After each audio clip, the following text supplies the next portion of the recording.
magazine, and we are starting this new series because we're all tucked away inside, not getting very much exercise, all staring at our phones too much, worrying about things.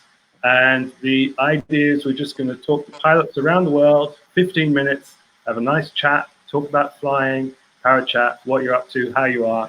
So we thought we'd kick off with Jocky Sanderson from Escape Paragliding. So Jocky, hello, welcome. Thank you for... Hello, Ed, and hello, everybody.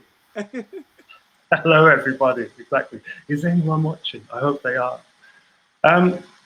So what's news with you? How are things with you in the lakes? I know that you remember the mountain rescue.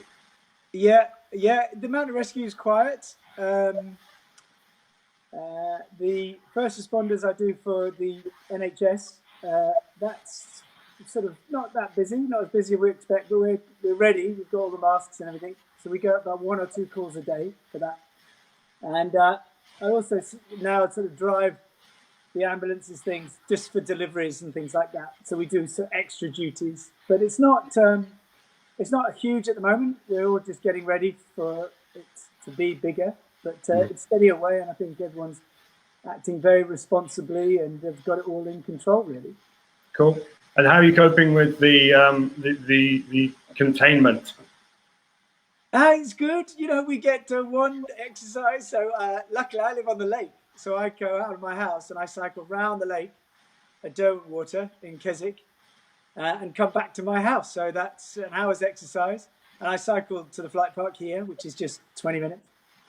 So yeah, it's good. Yeah. So that's where you are now. You're at the flight park. Tell us about the flight park, because lots of us know you from your sort of international travels from Turkey, Colombia, but this is your home. Show us your home. Yeah.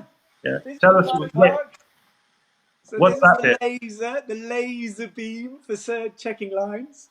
There's a light table behind me, and with nice polished floor for parachute packing and things like that.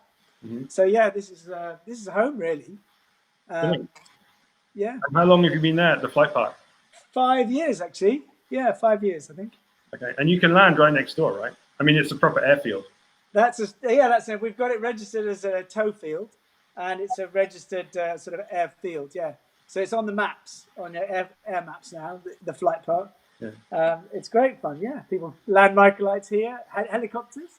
Awesome. So did you get any flying done before the lockdown? Yeah, I did. We went to we had one little flight before the lockdown here, which was brilliant. In fact, Josh and I are staying together, my son Josh, and we worked together. So we literally went from here, went to a site, didn't see anybody, flew back to here, and then carried on working, which was great. That was before the lockdown.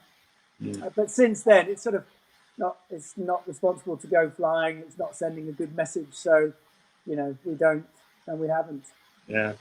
And how are pilots? Everyone's sort of, sorry, Ed, say again. No, I was going to say, how are pilots dealing with it up there? Are they all going by the rules? Yeah, totally. Everyone's. I think if anyone breaks ranks, it'd be sort of irresponsible, really, and not good for our sport to project. Going off and doing your own thing whilst everyone else is stuck at home. Everyone could do it, but they don't, and so you choose to sort of toe the line, really, so that you're not putting pressure on other people to do it. And it looks sad for the summer, really, because I saw that the Shabra Open is cancelled. Mark Graham, hello, Mark. Mark just left a comment on our page. Hello, Mark. Hey there. Mark Graham does the scoring. He's done the scoring at Ozone Shabra Open for years, since it began. Tell us about the Shabra Open. Why do you like that so much? And why will we miss it so much this year? Well, is it confirmed to be off now? Yeah. We did discuss it. But yeah, I mean, it's one of those things. Everything's now bumping and moving, and the Shabra is fantastic. It's just like a giant cross-country course with 120 friends, basically, doing challenging tasks and learning a lot and laughing a lot. That's why it's so popular. It's such a great model. And the good thing is that everyone else is doing the same thing. So you've got the Ozone Shabra, and you've got the Gin Open, and you've got BGD. So everyone's doing the same thing, and they're all full. So it obviously says it's doing a good job, and everyone's having a good time, learning, but also being looked after with sensible tasks and with people that know the area and can look after pilots. So yes. Yeah. No, it's a beautiful spot, and we look forward to going back there next year, I guess. So yeah, it will be next year. Yeah. Next year, 2021, we hope. Um, have you got any advice for pilots who are going crazy? Because you've been around quite a long time with flying, so I guess this is just like, okay, well, I can afford to take it easy. I don't need to get out. But lots of people need to get out on the hill. They need to go flying, and there's that sort of. How do we cope with that, Jocky? What advice have you got? Well, I would say get in the carriage, hang a harness up. You can see a harness hanging up there. You just sit in a harness. That's my harness. There. Sit in the harness. Is right down the far end. Look, that's his new competition one. What's that harness? You can basically sit in the harnesses. Okay. And you can put a green screen behind you if you want. And take selfies of yourself, and then like post them. Yeah. Anyway. Exactly. I would say just do other things. Yeah. I was lucky because I've just got back from Australia where we were flying and it was beautiful. And I literally just got back 2 days before everything just closed down over there. And so I've got sort of flying I'm all right with at the moment. But I totally understand people are desperate. And I think just change your passion. Get into bike riding or something and let this ride. And you'll enjoy it more when you get back to it. Yeah. That's why we put out the films free, so that you can watch all our films for nothing. That's brilliant. They're all on Vimeo. Yeah, it's all on Vimeo. You can go straight through our jockysanderson.com tutorials, the link's there, or through Vimeo, just search it. But all the films are free. And what we intend to do is, during this time, is actually edit, because we filmed some more in Colombia and Australia and Turkey. So we're going to replace the old pieces with new pieces, and we're going to do other interviews and more informative educational stuff, from flying cross country, SIV, to towing, tandems, everything. People have. What do you do? Do you do these tow safaris down in Australia? That looks amazing. You just go where the weather. Yeah, we did. We didn't do it this year. We just did. I was just helping Roger with SIV coaching this time. So where do you do the SIV in Australia? We're going to do that next year. Where do you do the SIV in Australia? We do it at Lake Sinclair, near Singleton, just up from Sydney, about 4 hours drive. And what did you see any of the fires this year when you were out there, or were you after them? It was after. It was a good month after. But Roger and the team went while the fires, just when they were finishing. But there's still a lot of smoke in the air, and they were towing. And they couldn't. They were sick. They couldn't tow. The air was thick with dust. It was just horrendous. But yeah, it's unbelievably green now. It's so beautifully green. I've never seen it so green. It's so lush. It looks like Colombia. Wow. And normally it's all brown and brown grass, but it just looks so lush and green now. So all these things seem apocalyptic, like the fires and this coronavirus. Once it's over, look at the good things that have happened. I mean, look at the air quality of the world. Look at the I've heard that there's dolphins going into Venice. I saw it's amazing. That's never happened before. And I think, this being locked down, you're spending more time with your friends and family, all that. It's just brilliant. I think, you always channel negative to a positive. You're very positive. That's what I like about you, Jocky. Hell yeah. Hell yeah. So listen, you mentioned Australia, Turkey, Colombia, beer in India. What you do these tours all the time. You go around the world going to these amazing. What's your favorite place to fly and where? Why out of those trips? In France, of course, Grania. My favorite place is here, the Lake District. Is it?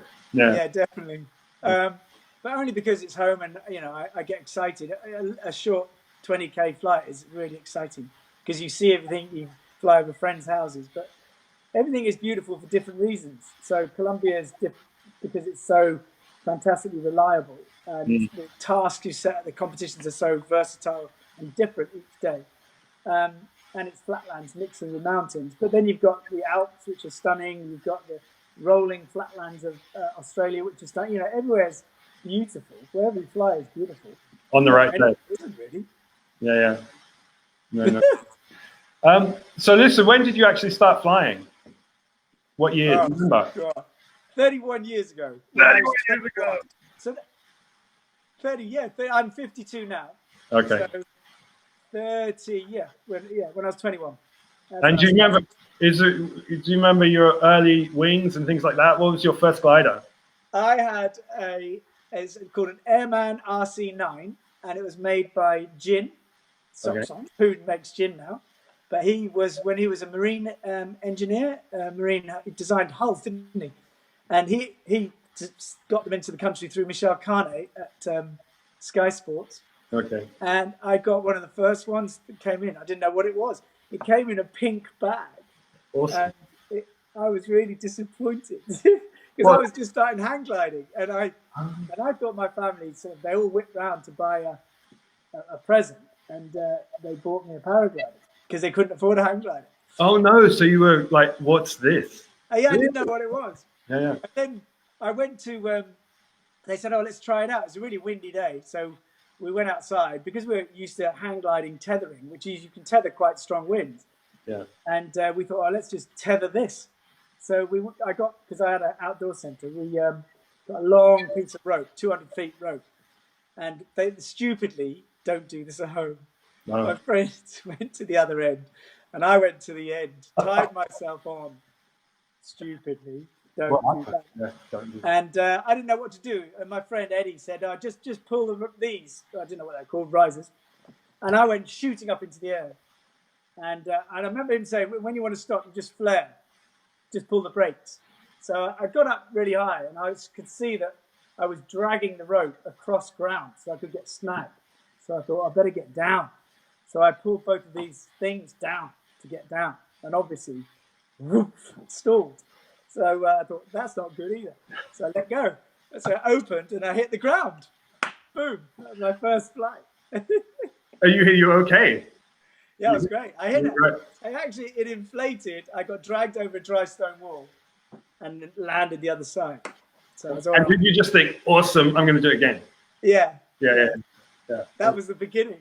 That was the beginning of the SIV career, Jocky. Yeah, You never stopped. You just done the same thing for the next 31 years. So when you look back at 31 years ago and the wings then and the wings now, what do you think? I mean, oh God, now they're so beautiful on every level, every level. So you can have people that have flown regularly or fly regularly that just want security, and you've got beautiful gliders now. The B gliders now are as good as the C's and D's were many years ago, but with the security, with the performance, is perfect. Now is the best time to be paragliding, especially with lightweight stuff.